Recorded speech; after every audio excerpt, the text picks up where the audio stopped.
Hello everyone, and we're doing aggregate supply questions, our last area of study.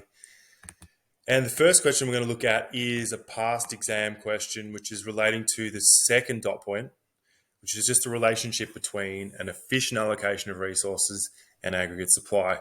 And what the the exam writers have done very creatively here is they've just tacked a explain onto the front of the dot point.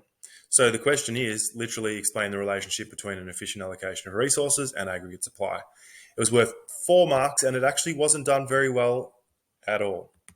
So let's just recall aggregate supply is the total volume of production. It's the total amount supplied or the total amount produced.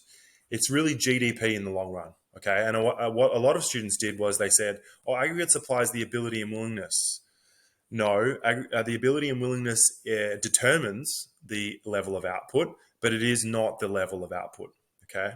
And we should know what efficiency is. It's our technical, intertemporal, dynamic, and allocative efficiency.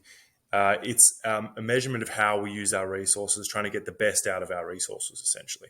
So we've got to think, well, what's the relationship between these two concepts for 4 marks? Here's the marking guide. So the first one is for demonstrating an understanding of aggregate supply. Second one is for demonstrating an understanding of efficiency. And then 2 marks for explaining the relationship between the two. Now, you could possibly go how efficiency impacts aggregate supply and how aggregate supply impacts efficiency. I don't think you needed to do that in this question as long as you had a strong relationship just one way, even though it's 4 marks. So here's my sample.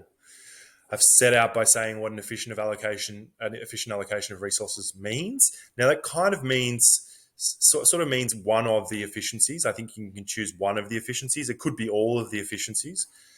So I've set it out by saying that, and then I've said what aggregate supply is. That's my second mark. And then I've said the relationship between the two is positive because an increase in efficiency will improve the output of the economy. Now, obviously, I need to do more than this, as always. I need to add some more into this answer.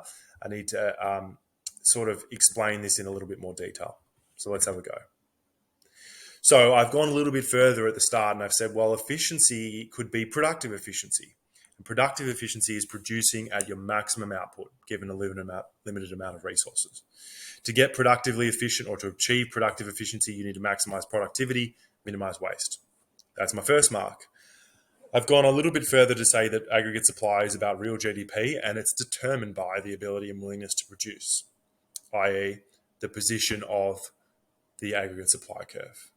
And I've definitely gone into more detail about the relationship because that's where the marks are here.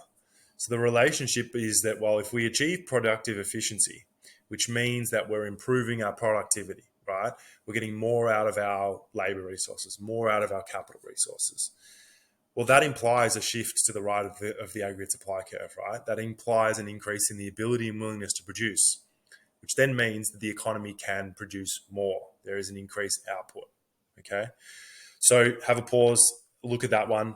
That's the first question for aggregate supply, or first answer for aggregate supply questions. Bye for now.